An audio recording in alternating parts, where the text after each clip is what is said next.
Dan biarlah setiap kami mengakui bahwa tidak ada Tuhan dan Allah lain yang seperti Engkau di dalam hidup kami.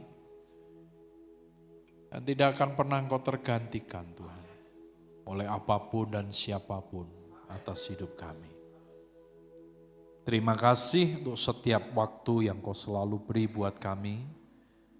Biarkan di dalam waktu-waktu yang Kau berikan kepada kami, ada kesempatan di mana kami terus memiliki kehidupan yang makin menginginkan akan kebenaran itu. Sebab kebenaran-Mu itulah yang memerdekakan hidup setiap kami, ya Tuhan. Oleh karena itu hari ini, biarkan kami boleh ada di hadapan-Mu, bukan memegahkan apa yang kami miliki, bukan membanggakan apa yang menjadi perayaan kami, tetapi dengan kerendahan hati, kami rindu untuk kami belajar lebih dalam lagi, untuk mengenal akan Engkau dengan lebih sungguh lagi. Sehingga dalam setiap sisa waktu hidup kami didapati memiliki hidup yang makin dibenarkan oleh Engkau. Sebab kami tahu hidup kami bukan karena kuat dan gagah kami, tapi semuanya oleh karena anugerah-Mu atas kami Tuhan. Mampukan kami untuk kami menghadapi sebuah realita keadaan dunia yang ada ini. Bukan dengan segala macam yang kami miliki, tetapi belajar biarkan kami terus mengandalkan Engkau. Dan percaya penuh bahwa rencana-Mu itu sempurna atas kami. Dan Engkau tidak pernah gagal dalam setiap kehendak-Mu atas kami. Oleh karena itu Tuhan, biarkan kami boleh terus belajar untuk menaklukkan akan keakuan kami dan mempersilahkan Engkau berotoritas atas kami makin penuh, mengintervensi dan selalu Tuhan menuntun kami, mengarahkan kami, membuat hidup kami makin sesuai dengan apa yang Kau sudah tetapkan. Jangan biarkan ada satupun daripada kami yang gugur di pertengahan perjalanan, menyerah dalam iman kami, menyerah dalam pengharapan kami. Tapi biarkan kami terus memiliki keteguhan akan iman kami, akan pengharapan kami kepadamu. Apapun akan kami lewati, sebab bukan kami, tetapi Engkaulah yang memampukan segala sesuatunya. Terima kasih Tuhan. Mari Tuhan, Kau siapkan kami hari-hari ini Tuhan, menjadi orang-orang yang menggenapi firman-Mu, bahwa kami ditetapkan sebagai kepala dan bukan ekor. Dan Engkau menginginkan kami naik dan tidak pernah turun. Bahkan Engkau menetapkan semua kami Tuhan, untuk menjadi lebih daripada pemenang. Oleh karena itu Tuhan, biarkan sekali lagi, hidup kami ini tidak lagi berjalan dengan kekuatan kami, berjalan dengan pemikiran, logika kami, tapi kami berjalan dengan firman-Mu Tuhan. Sebab firman-Mu itu yang akan meneguhkan kami. Sebab dengan firman-Mu itu pula, maka semuanya itu akan menjadi sebuah kenyataan, di mana kami akan berkata, kayak mengenal Engkau bukan karena kata orang, tapi karena pengenalan pribadi kami dengan Engkau Tuhan. Lewat setiap pengalaman hidup yang Kau izinkan terjadi, membuat kami terus rindu akan Engkau. Sehingga tidak ada satu detik pun dari hidup kami yang kami jalani di luar dari Engkau ya Tuhan. Terima kasih Tuhan. Urapi kami, berikan hikmat-Mu, berikan pewahyuan-Mu buat kami siang hari ini. Supaya kami bukan cuma dengar firman-Mu, tetapi kami dimampukan untuk melakukan akan firman-Mu Tuhan. Sehingga kami tahu Tuhan, firman-Mu itu ya dan amin. Terima kasih Tuhan. Puji syukur, hormat, kemuliaan, sanjungan hanya bagi Engkau. Sebab Engkau yang layak untuk terima semua pujian, penghormatan, dan sanjungan itu. Di dalam nama Tuhan Yesus Kristus. Mari semua kita umat Tuhan berkata, amin. Silakan duduk Bapak Ibu Saudara sekalian. Oke, hari ini kita akan sama-sama melihat sejauh apa hidup setiap kita itu sebenarnya memiliki fungsi di hadapan Tuhan, terutama untuk bangsa kita Indonesia. Dan kita tahu ada banyak hal yang sudah dilewati atas bangsa ini. Walaupun kalau kita semua boleh jujur, kita harus berkata bahwa sebenarnya keadaan yang sedang terjadi hari-hari ini itu bukanlah keadaan yang baik. Tapi kita tidak perlu berkecil hati dengan semua yang terjadi ini. Sebab kita harus tahu bahwa justru di tengah-tengah keadaan yang secara dunia manusia itu tidak baik, maka kita harus bersiap-siap, sebab pasti akan ada sebuah demonstrasi kuasa Tuhan itu yang makin nyata. Lewat siapa? Ya lewat setiap kita orang yang percaya kepada Dia inilah. Tuhan akan menyatakan kemuliaannya buat bangsa ini. Masalahnya kita mau ambil bagian di dalamnya enggak, saudara? Dan itu menjadi sebuah penentu buat hidup setiap kita. Nah, kita buka terlebih dahulu dari Mazmur pasal 126. Mazmur 126. Ini satu ayat firman Tuhan, satu fatsal, satu perikop yang diharapkan oleh banyak orang. Bahkan juga atas Indonesia ini banyak orang yang selalu mengumandangkan akan firman ini. Dikatakan demikian, ketika Tuhan memulihkan keadaan Sion, keadaan kita seperti orang yang bermimpi. Pada waktu itu mulut kita penuh dengan tawa dan lidah kita dengan sorak-sorai. Pada waktu itu dikatakan di antara bangsa-bangsa Tuhan melakukan perbuatan besar kepada mereka. Tuhan telah melakukan perbuatan besar kepada kita, maka kita bersukacita. Pulihkanlah keadaan kami ya Tuhan, seperti memulihkan batang air kering di tanah Negeb. Orang yang menabur dengan mencucur air mata, akan menuai dengan bersorak-sorai. Orang yang pergi dengan menangis sambil membawa kantong benih, pasti pulang dengan sorak-sorai sambil membawa berkas-berkas gandumnya. Kita tahu bahwa ini ayat yang satu hari nanti, bahkan mungkin ada sebagian kita juga sudah pernah mengalami akan firman ini dalam ruang lingkup hidup pribadi kita. Tapi kita juga percaya bahwa ini akan terjadi atas bangsa Indonesia. Namun yang menjadi persoalan sekarang adalah begini, saudara. Apakah gereja Tuhan itu berfungsi? Kalau kita bilang gereja Tuhan, itu kita harus punya sebuah persepsi, pandangan, itu bukan yang saya maksudkan sebuah gereja dengan sinode tertentu, dengan bendera tertentu. Tapi gereja Tuhan itu bicara tentang kita lah. Ini gereja Tuhan. Saudara dan saya itu gereja Tuhan. Nah, pertanyaan yang tadi saya sampaikan, berfungsi enggak? Karena jujur ada banyak daripada setiap umat Tuhan yang sampai hari ini, sebenarnya yang dikejar di dalam hidup setiap mereka itu apa sih? Cuman kepentingan pribadi. Padahal sebenarnya kita ini punya tugas yang jauh lebih penting daripada ngurusin urusan hidup pribadi kita. Makanya kalau kita melihat kembali kepada firman Tuhan, saudara kita selalu berkata, oh aku pengen jadi seperti Daud, aku pengen jadi seperti Yusuf, aku pengen jadi seperti Abraham, pengen jadi semua tokoh yang hebat di Alkitab. Tapi kita lupa bahwa sebenarnya semua tokoh yang ada di Alkitab ini bisa dipakai Tuhan dengan begitu luar biasa. Karena apa? Karena mereka sudah berhenti dengan kepentingan dirinya sendiri. Nah banyak daripada kita masih terus muter-muter, ujung-ujungnya itu pokoknya cari nyaman dirinya. Ini yang membuat saya terus terang berkata, Tuhan memang paling cocok orang-orang seperti ini itu kalau ada aniaya. Kenapa? Karena kalau ada pressure, ada tekanan, ada aniaya, mau gak mau pasti akan cari Tuhan, akan teriak-teriak. Dan sudah gak lagi mikir soal dirinya sendiri. Kok bisa? Bisa. Karena orang dalam tekanan, itu yang seringkali terjadi adalah bahwa hidupnya ini sudah lagi tidak punya lagi merasa kemampuan apapun, sehingga mau tidak mau dia akan menyerahkan kepada orang yang punya kemampuan itu. Nah dalam hal ini kalau kita bicara, kita pengenalan akan Kristus, otomatis keadaan itu akan membuat kita menyerah ke Tuhan.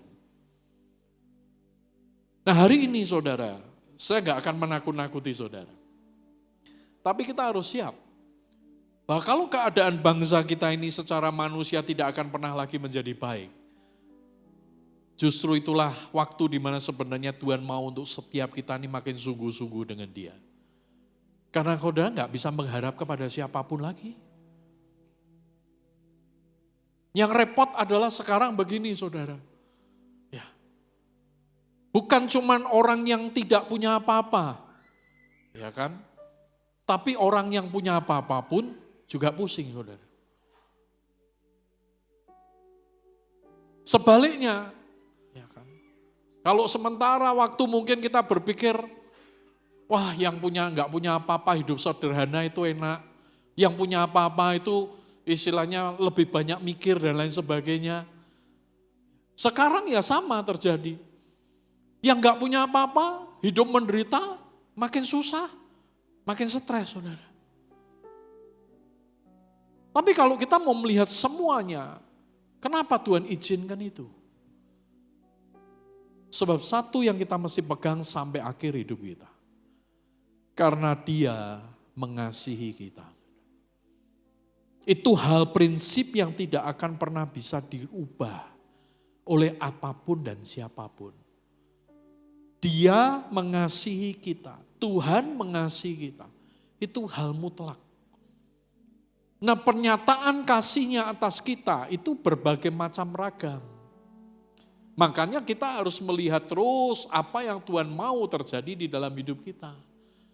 Jadi kalau kita mengalami sesuatu tekanan, saya ulang sekali lagi, kalau kita mengalami satu tekanan, jangan pernah berkata Tuhan jahat. Jangan pernah berpikir Tuhan tidak mengasihi. Tapi justru karena Dia mengasihi, Dia tekan kita. Supaya apa? Supaya keluar kemurnian hati. Supaya keluar ketulusan hati. Supaya keluar hati hamba. Supaya keluar kehidupan yang sesuai dengan yang Tuhan mau. Karena itu yang dicari Tuhan atas hidup setiap kita. Dalam pelayanan pun sama, saudara. Orang kalau nggak jaga hati, ya, saya ini dalam beberapa waktu terakhir ini, saudara, buat saya pribadi saya bilang begini, Tuhan, kenapa kok sekarang ada banyak orang berpikir tentang itu ya? Saya udah beberapa kali, tiap kali ada orang undang saya, itu pertanyaan yang tidak pernah lepas daripada mereka. Apa yang ditanyakan? Mereka ngomong gini, Pak, mohon maaf, jangan sampai salah pengertian. Kalau kami ngundang Bapak itu nanti standar PK-nya berapa, Pak? Dan itu bukan cuma 1-2 gereja, hampir setiap gereja yang undang sekarang begitu. Saya sampai bertanya kepada salah satu yang cukup dekat, karena dulu dia nggak pernah nanya seperti itu. Sekarang nanya. Jadi saya bilang, loh Pak, kok sekarang pakai nanya PK-nya berapa? Dia bilang, soalnya Pak, beberapa kali ini kami memberi PK ternyata kurang diomelin Pak. Itu fakta. Makanya saya bilang gini loh, kita ini kalau nggak mau benar dengan Tuhan, akhirnya yang kita kejar apa sih? Segala sesuatu yang cuma nyaman buat kita.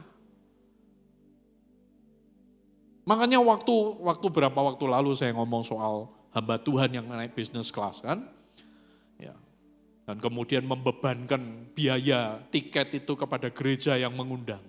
Padahal gerejanya enggak punya kemampuan untuk bayar itu, saudara. Lalu ada teman saya ngomong gini, loh berarti kita ini enggak boleh menikmati hidup Pak. Berarti kita enggak boleh naik business class. Saya bilang, loh kalau kamu mau nikmati, nikmatilah dengan cara yangmu sendiri, bukan membebani orang lain buat suka orang lain. Kalau kamu mau beli tiket, mau business class, mau first class, terserah, bayar sendiri. Jangan kemudian cari untung dengan hal-hal tersebut. Mau hidup nyaman tapi buat susah orang lain. Serius saudara. Minggu lalu, saya pergi pelayanan ke Makassar, saudara. Hari Sabtu, Jumat malam baru tiba, karena perjalanan dari Makassar ke Mamasa itu kurang lebih sekitar 10 jam. Jadi waktu pulang baliknya, kami selesai hari Kamis, Jumat pagi kami pulang, dan secara waktu nggak cukup saudara. Jadi hari Jumat malam itu pun kalau saya kejar pesawat dari Makassar ke Surabaya, dan kemudian lanjut dengan kereta itu nggak cukup untuk ikut ibadah pagi hari di Sabtu ini. Jadi ya sudah, saya berpikir udahlah saya Sabtu saja baru pulang. Waktu mau pulang, ya saya belajar biasakan doa. Saya bilang, Tuhan, aku nih pulang enaknya lewat mana? Karena hari Sabtu tidak ada pesawat langsung dari Makassar ke Semarang. Biasanya ada saudara, tapi hari itu enggak ada. Jadi pilihannya saya transit Jakarta atau Surabaya. Nah saya cuma berpikir begini, kalau boleh sih Tuhan, saya lebih baik transit Jakarta. Kenapa? Karena kalau ke Jakarta saya ketemu anak saya, bisa ngobrol. Tapi kalau ke Surabaya, mubazir ngapain? Saya enggak ada hal yang perlu saya kerjakan. Tapi saya bilang terserah Engkau lah Tuhan, kehendakmu yang jadi. Sudah, waktu kemudian saya mau beli tiket, saya buka ya agent online yang biasa saya beli, saya lihat-lihat tiket. Tiba-tiba di hati ini Tuhan ngomong gini, kamu beli business class. Ayo jujur saudara, saya mau tanya. Kalau saudara diberikan sebuah arahan begitu, kira-kira di dalam hati saudara ini seneng, atau saudara berkata, wah Tuhan yang suruh, aji mumpung ini kan gitu kan. Dan ketika ada suara seperti itu saya bilang gini, Tuhan ngapain? Karena saya tahu tiketnya pasti lebih mahal daripada tiket umum. Dan gak ada gunanya. Tapi entah kenapa dorongan itu makin kuat. Nah, Makassar, Jakarta, itu ada 2 penerbangan, 2 airlines yang membuka kelas business class. Dan saya tahu persis kalau yang satu itu, yang punya BUMN itu high price sekali, harga tinggi sekali. Hampir kadang-kadang 2-3 kali lipat, minimal itu 2 kali saudara, dari tiket ekonomi. Jadi saya nggak mau sentuh itu, saya pikir udahlah, saya buka yang kelas biasa. Ya kan? Waktu saya lihat, tapi entah kenapa ada dorongan kuat. Tuhan bilang, kamu lihat, satu maskapai itu yang kamu nggak lihat. Ya saya coba lihat, karena saya nggak berharap dan saya nggak berpikir ngapain. Uang 2 kali lipat, kalau tiket ekonomi aja hampir 2 juta misalkan begitu kan. Ya. Dan saya harus bayar itu sampai 4 juta, ngapain Tuhan? Nggak ada gunanya. Tapi karena saya cuma belajar, ya udahlah, ikuti aja lah. Ya kan? Ikuti. Saya coba lihat, saudara. Dan ketika saya lihat, saya kaget, saudara. Harga business class dari maskapai BUMN itu lebih murah daripada yang saya lihat kelas business class yang bukan BUMN. Bahkan tidak ada bedanya dengan kelas ekonomi. Saya juga bingung kenapa bisa keluar harga itu, saudara. Jujur, seketika keluar itu, ya udah saya beli langsung. Saya beli, saya klik. Sudah saya keluar tiketnya semua, saya iseng saudara, saya lihat lagi. Saudara boleh percaya, boleh tidak percaya. Sampai menjelang keberangkatan, saya cek terus, sekian jam sebelum berangkatan, saya cek terus. Tidak ada harga yang sama yang saya beli saudara. Saya nggak tahu itu karena error, ya kan? Atau karena apa, saya nggak tahu saudara. Tapi di sini tuh saya belajar gini loh, kita nih kalau ikut Tuhan, belajar mau berserah ke Tuhan, apa yang dia mau, nanti diatur semua. Walaupun logika nggak masuk akal. Saya saksikan ini bukan terus bangga-bangga hari ini saudara jangan terus pulang kalau mau naik tiket apa pesawat, ikut-ikut cara saya saudara. Kalau Tuhan nggak suruh, ya mau sampai, katanya saudara teman saya bilang mau sampai monyet bertobat juga nggak, Tuhan nggak akan beri saudara. Itulah Tuhan itu. Saya cuma ingin saudara ngerti bahwa kita ini harus terus berjalan dalam kemustahilan yang Tuhan inginkan. Walaupun secara manusia nggak mungkin Pak. Ini harga-harga makin naik, ya kan? Wah apalagi kemarin Pak, itu yang pati aja sudah 250% gitu kan. Ini saya bilang loh kalau kita mau heboh ngurusin gitu terus, masalahnya tuh begini loh saudara. Bukan tidak ada salahnya kalau kemudian saudara memiliki sebuah pendapat, argumentasi, ya kan terus menyampaikan sesuatu silakan. Tapi yang paling penting sekarang kita ini perlu lihat semua keadaan yang terjadi dari frame Tuhan, itu Tuhan mau beracara apa dalam hidup kita.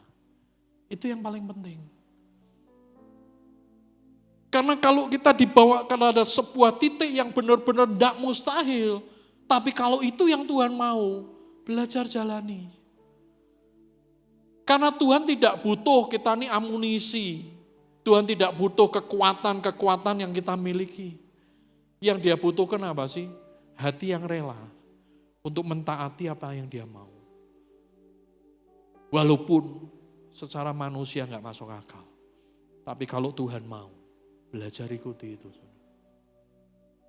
Nah, ada beberapa bagian saudara yang kita perlu lihat dan kita perlu belajar dari firman Tuhan ini supaya kita tahu bahwa Tuhan itu selalu tahu yang terbaik buat hidup setiap kita. Buka terlebih dahulu dari Amsal Fatsal yang ke-16. Amsal Fatsal yang ke-16. Saya akan bacakan buat Bapak Ibu saudara sekalian. Dari ayat yang kedua dan ketiga.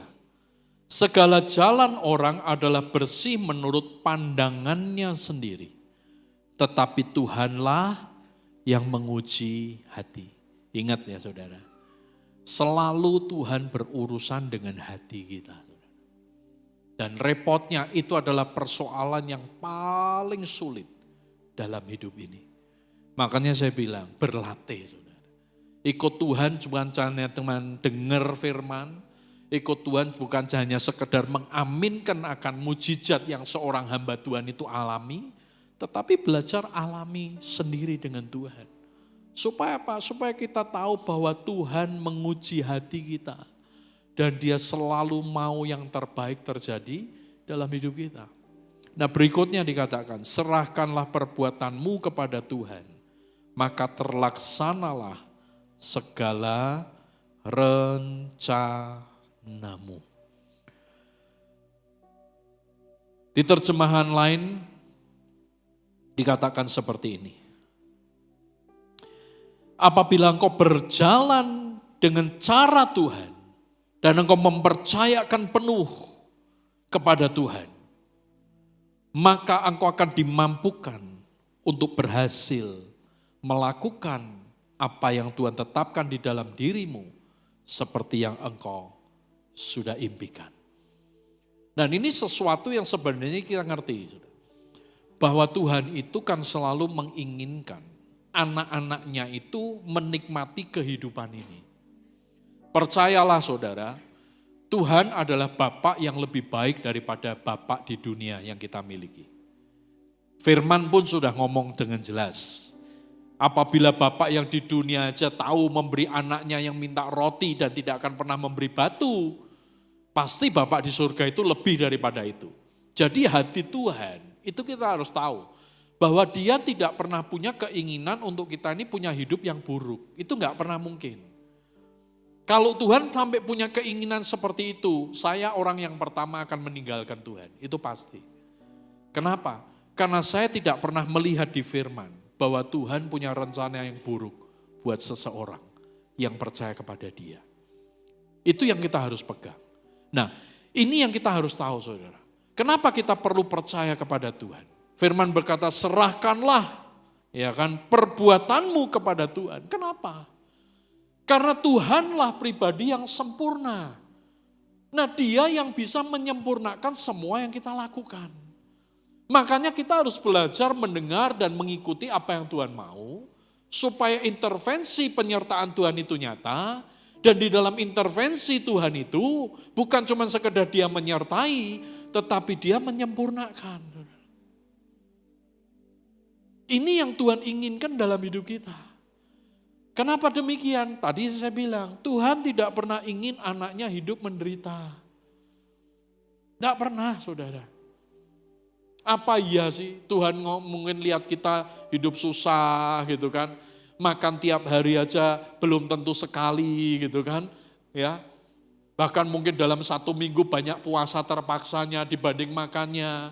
Apakah Tuhan bahagia dengan begitu? Menurut saya enggak. Tapi kenapa itu terjadi? Satu, karena seringkali kita enggak bisa melihat apa yang Tuhan mau terjadi dalam diri kita.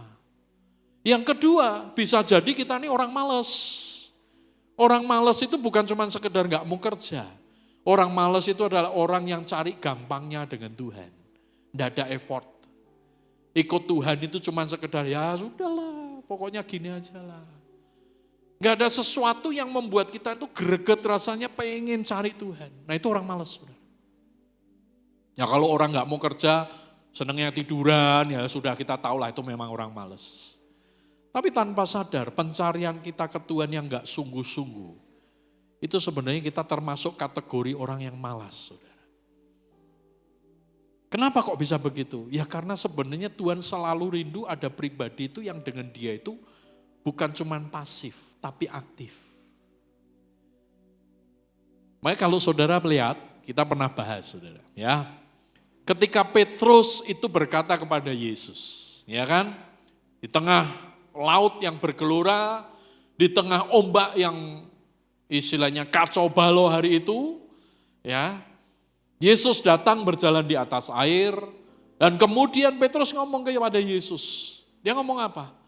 Kalau engkau itu Tuhan, suruhlah aku datang kepadamu.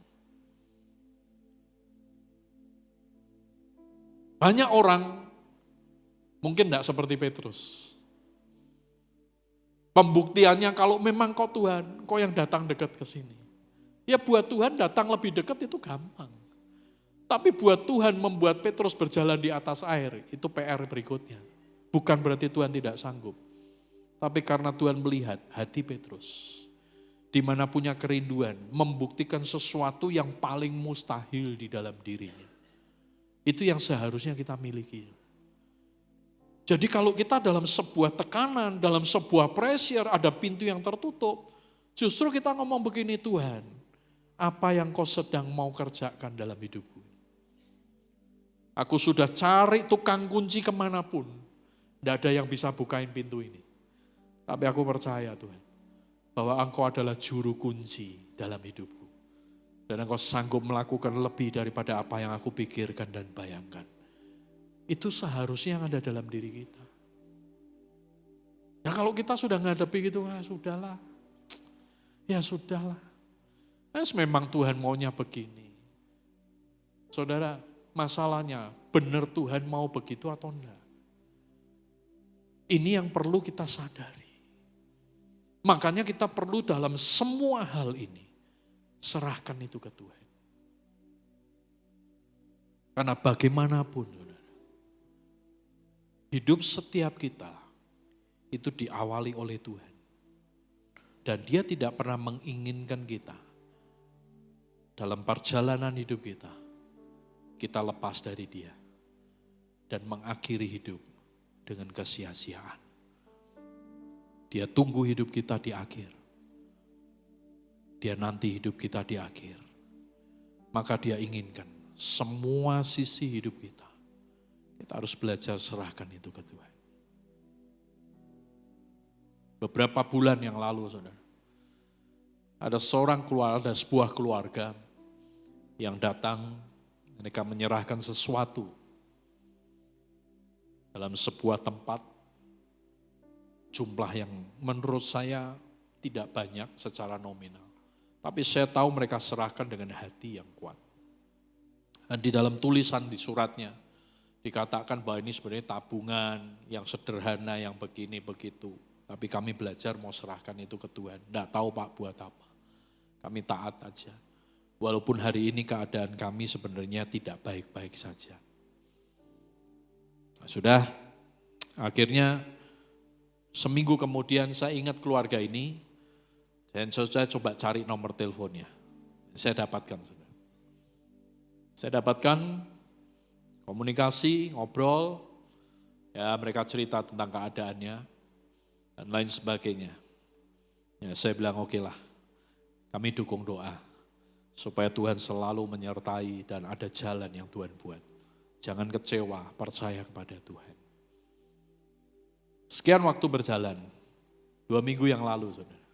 ketika saya ada dalam pelayanan di Mamasa.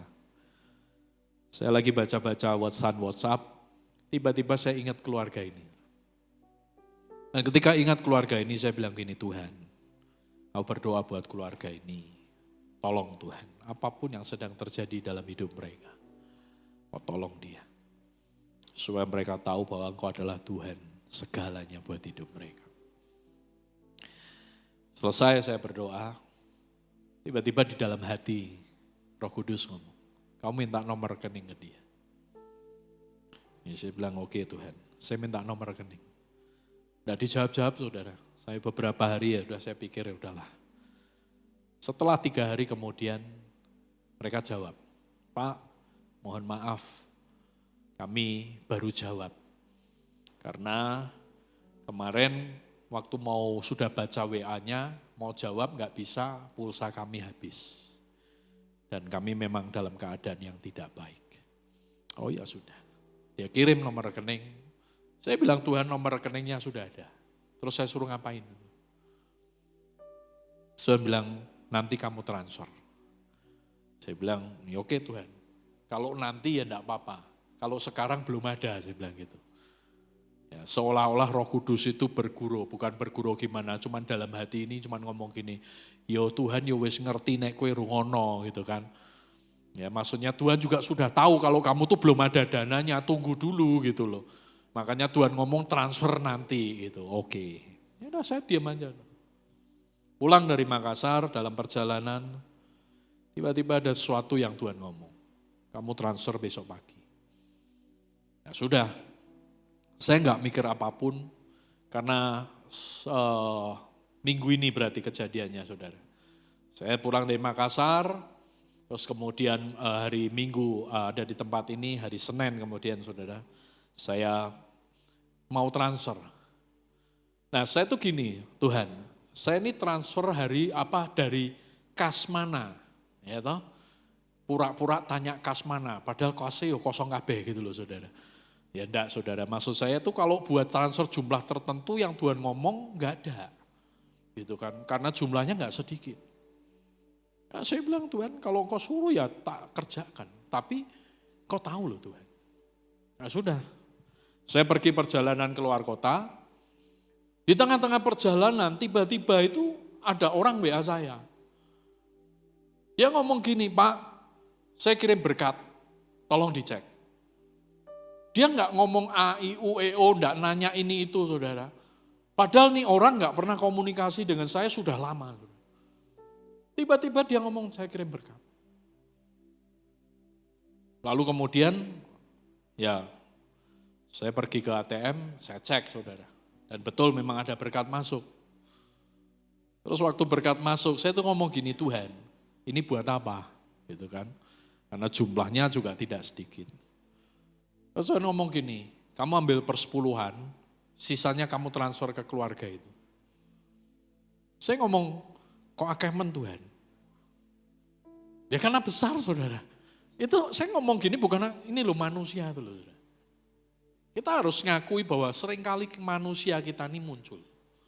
Saya ngomong Tuhan boleh enggak Tuhan, kalau 50% aja. Sudah 10% itu kan, tak bagi 2, masih besar kok Tuhan. Tapi tidak ada suara apapun. Ketika nggak ada suara apapun itu saya tahu memang Tuhan tidak inginkan itu. Saya belajar ikuti aja, saya transfer. Kirim, saya cuma kasih pesan berkat dari Tuhan. Sudah, malam mereka bilang ke saya, Pak terima kasih buat berkat yang dikirimkan hari ini. Karena itu sesuai dengan apa yang kita butuhkan. Baik untuk bayar hutang bulan lalu, ataupun kebutuhan sebulan yang akan datang. Dan saya bilang Tuhan yang memberkati hidupmu. Dari situ tuh saya belajar gini loh saudara. Hidup setiap kita nih ya, sebenarnya kalau mau belajar ngikuti semua yang Tuhan mau. Seringkali kan kita ngomong, Tuhan aku pengen jadi berkat, Tuhan aku pengen jadi berkat. Kalau doa ya atau selalu ngomong, Tuhan biarkan hidupku ini berdampak. Ya, tapi giliran suluh praktek gak mau saudara. Kenapa? Karena keakuan kita masih kuat. Makanya hari ini yuk kita belajar. Di poin ini apa? Menyerahkan seluruh kehidupan kita, perbuatan kita, perilaku kita, apapun itu di hadapan Tuhan. Biarkan Dia yang benar-benar intervensi hidup kita. Dan Dia membuktikan bahwa apa yang Dia mau itu tergenapi atas seluruh hidup setiap kita. Percayalah, sekali lagi, Tuhan tidak pernah punya keinginan setiap kita hidup dalam penderitaan. Yang berikutnya saudara, ayat yang ke-7, jikalau Tuhan berkenan kepada jalan seseorang, maka musuh orang itu pun didamaikan dengan dia. Jikalau Tuhan berkenan kepada jalan seseorang, maka musuh orang itu pun didamaikannya. Nah, kalau kita melihat daripada terjemahan yang lain, sebenarnya kata musuh di sini itu adalah sesuatu yang bertolak belakang dengan hidupmu, apapun itu. Pertentangan, perselisihan, sakit hati, kekecewaan, apapun itu. Kalau hidup kita ini kembali memiliki hidup yang jalannya dikenan oleh Tuhan, maka semuanya itu akan dibereskan oleh Tuhan. Nah, persoalannya kan begini, kita mau enggak punya hidup yang berkenan di hadapan Tuhan? Sebab seringkali kita ini masih lebih kuat, lebih rela memegang kepahitan kita, membangun permusuhan kita, membangun ketidakcocokan kita, dibanding kita merelakan itu semua, dan digantikan dengan jalan yang berkenan oleh Tuhan. Lebih banyak orang lebih suka bersaing dibanding dengan yang namanya saling melengkapi. Apalagi kalau sudah namanya gereja, secara sinode, secara gedung, maaf saudara. Yang di mal-mal itu seringkali terjadi. Saudara. Ya. Nanti yang di lantai atas ganti sound system, bawahnya ganti. Ya. Nanti yang paling bawah tahu 2 lantai di atas ganti, yang paling bawah nggak mau kalah. Beli yang lebih mahal 2 kali lipat harganya. Yang paling atas ganti kursi, ya kan? Yang tadinya kursinya biasa, diganti kursi yang busanya lebih tebal, lebih nyaman. Yang lantai bawahnya melihat, wah ganti kursi. Dia nggak terima, ganti kursi bioskop, saudara. Ya kan? Yang paling bawah, karena lantainya sudah paling bawah. Merasa yang 2 di atas, wah kayaknya kok makin hebat. Mereka juga ganti kursi. Bukan cuman kursi yang busanya tebal, bukan cuman kursi bioskop, kursi pijat, saudara. Dan itulah gereja. Belum lagi nanti kalau yang di sana ngundang pendeta lebih hebat, yang di sini nggak mau kalah. Saya kadang-kadang kalau begitu ngapain? Kita cari Tuhan itu buat apa? Tujuan penyembahan kita ke Tuhan itu ngapain? Kalau cuman hanya hal-hal seperti itu yang dikejar. Kalau buat saya, saudara, ya kita harus belajar. Kalau ada orang lain yang mungkin dipercaya Tuhan lebih hebat, ya gak apa-apa, ikut seneng lah. Kenapa kok kita harus susah? Orang lain diberkati, pelayanannya makin berkibar, ya ikut seneng kan. Nah hari ini, ada orang makin dipercaya oleh Tuhan, makin dicurigai. Ya saya bilang, walaupun ada yang memang oknum-oknum yang seperti itu, memopularitaskan dirinya dengan teknik-teknik yang sebenarnya tidak perlu dilakukan. Tapi kalau saya bilang, sudahlah, ending daripada hidup setiap kita tuh masing-masing urusannya sama Tuhan. Ngapain kita ngurusin hidup orang lain? Dia mau polak-polak, apa istilahnya pencak silat, mau lakukan apapun terserah lah. Kalau kita melihat mereka, oh tapi Pak mereka ini dengan cara begitu banyak makin banyak jemaatnya, ya biar aja. Kenapa kita mesti pusing? Karena buat setiap kita yang harus kita sadari adalah yang dicari Tuhan adalah hidup yang berkenan kepada Tuhan. Kalau ada sesuatu yang membuat kita emosi, bermusuhan, membangun tembok, segera mungkin terselesaikan itu, saudara. Hindari hal itu. Karena bagaimanapun, itu tidak akan pernah baik buat kehidupan setiap kita. Nah, saya akan tutup dengan bagian ini, saudara. Filipi, Fatsal yang kedua. Filipi Fatsal yang kedua.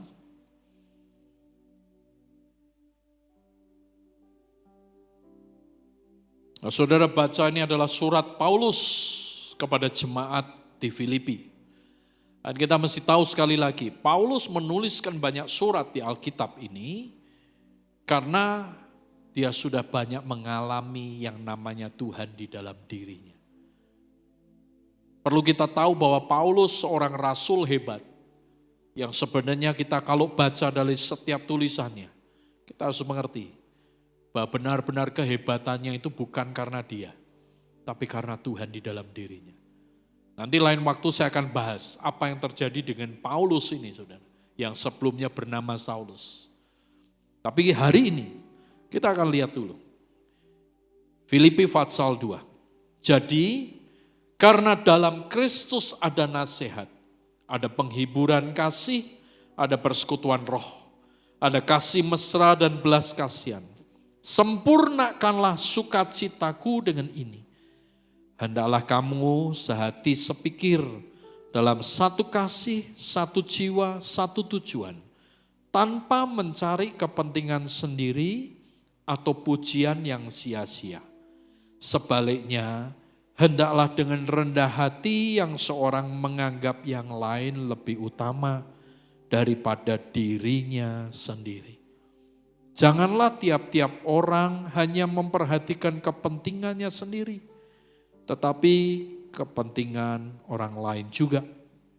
Hendaklah kamu dalam hidupmu bersama menaruh pikiran dan perasaan yang terdapat juga dalam Kristus Yesus, yang walaupun dalam rupa Allah, tidak menganggap kesetaraan dengan Allah itu sebagai milik yang harus dipertahankan, melainkan telah mengosongkan dirinya sendiri dan mengambil serupa seorang hamba dan menjadi sama seperti manusia dalam keadaan sebagai manusia. Ia telah merendahkan dirinya dan taat sampai mati, bahkan sampai mati di kayu salib. Itulah sebabnya Allah sangat meninggikan dia dan mengaruniakannya nama di atas segala nama, supaya dalam nama Yesus bertekuk lutut yang ada di langit, di atas bumi dan di bawah bumi, dan segala lidah mengaku Yesus Kristus Tuhan bagi kemuliaan Allah Bapa.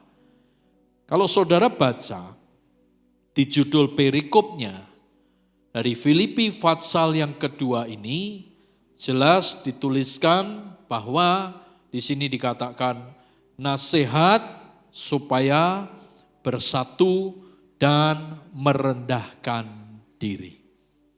Kenapa saya akan tutup di bagian ini? Kita mesti tahu, saudara, bahwa kita ini adalah tubuh Kristus. Makanya sejak hari ini, tolong jangan pernah bangga dengan apapun merek yang engkau miliki. Baik engkau dari Pentakosta, baik engkau dari karismatik, baik engkau dari Protestan, baik engkau dari Katolik, baik engkau dari gereja tradisional, kita tidak perlu lagi banggakan merek-merek yang kita miliki. Karena bagaimanapun kita ini tubuh yang dipersatukan.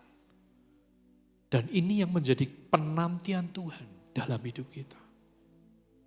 Makanya keadaan semuanya ini akan diizinkan Tuhan tidak menjadi baik. Salah satu tujuannya, supaya tubuh Kristus itu kembali menjadi satu. Kemarin ketika saya kembali ke Mamasa, setelah tahun 2022 terakhir pelayanan di sana, keempat kalinya saya tiba di Mamasa, 2 minggu yang lalu. Saya melihat ada sebuah hal yang berbeda. Dan bukan yang di kota Mamasa, Kabupaten Mamasa, tapi di beberapa daerah di Sulawesi. Pelayanan-pelayanan terakhir di daerah sana, saudara. Sekarang yang buka tempat, buka gedungnya, buka mimbarnya, untuk kita adakan seminar, untuk kita adakan acara, itu justru banyak daripada mereka gereja-gereja tradisional, saudara. Yang tidak pernah mengenal bahasa roh, yang tidak pernah mengenal yang namanya kesembuhan ilahi atau apapun lah fenomena daripada gereja karismatik. Tapi hari-hari ini mereka membuka diri. Bahkan yang menarik saudara, kemarin saudara, selama acara 3 hari penuh, baik seminar pagi ataupun KKR malam, itu salah satu gereja besar yang membuka diri buat kami, itu adalah gereja Toraja Mamasa. Itu gereja yang sangat-sangat aturannya begitu ketat. Saudara. Dan seolah-olah kalau saya boleh bilang sebelum-sebelumnya mereka itu tidak mau disentuh. Bahkan mimbar itu sesuatu yang tidak boleh dengan sembarangan. Tapi mereka buka itu. Bukan hanya itu. Salah satu perwakilan daripada pendetanya, karena mereka ada sistem majelis. Itu ikut dari sejak hari pertama sampai hari terakhir. Dan justru orang inilah yang mendampingi kita penuh. Saudara. Buat saya melihat itu. Saya bilang begini, Tuhan. Sebenarnya Tuhan inginkan kembali bahwa tubuh itu utuh. Tidak terpisahkan. Semua punya fungsi. Dan jangan pernah mau kita ini kemudian terintimidasi dengan apapun. Makanya saya bilang di mimbar ini, merupakan sebuah pembodohan. Kalau kita masih mau terus bersaing dengan sesama keluarga kita sendiri. Sebagai tubuh bagian tangan, kita harus menghargai dan biarlah dia bekerja menuai jiwa dengan caranya. Kita sebagai kaki mungkin ya belajar, bersyukur dengan Tuhan yang percayakan. Supaya kita dapat jadi berkat dengan cara Tuhan yang Tuhan inginkan. Itu menjadi bagian kita. Selain Tuhan inginkan kita sebagai tubuh Kristus kembali bersatu. Buat bangsa ini, yang Tuhan nanti adalah orang yang mau merendahkan dirinya. Seperti Kristus. Tidak lagi berbangga dengan semua perayaan. Baik dalam pelayanan, baik dalam pekerjaan, baik dalam hal apapun. Tapi mengerti bahwa sebagaimana Kristus yang segalanya, dia sudah tinggalkan itu. Untuk tebus hidup setiap kita. Demikian juga dengan setiap kita hari ini. Seharusnya kita berani merelakan semua hal yang seringkali menghambat hidup setiap kita. Lepaskan itu. Dan biarkan dibawa naik oleh Tuhan. Dengan cara Tuhan yang luar biasa. Saya gak akan panjangkan firman Tuhan siang hari ini. Tapi saya berdoa. Bukan cuman kita memperingati hari kemerdekaan bangsa Indonesia. Tapi saya berdoa hari ini. Saudara pun merdeka di dalam Tuhan. Hidupmu tidak lagi dalam terbelenggu kemanusiawianmu. Tapi engkau menang dengan cara Tuhan. Sehingga dalam setiap sisi hidupmu, engkau lagi bergumul untuk kepentinganmu. Tapi engkau tahu bahwa hidup yang Tuhan tetapkan adalah hidup di mana engkau harus jadi berkat bagi banyak orang. Dan kalau kita sudah menang dengan diri kita, sudah merdeka dengan diri kita, maka Tuhan akan pakai kita dengan cara yang ajaib dalam setiap bagian yang Tuhan percayakan. Mari tutup Alkitab saudara.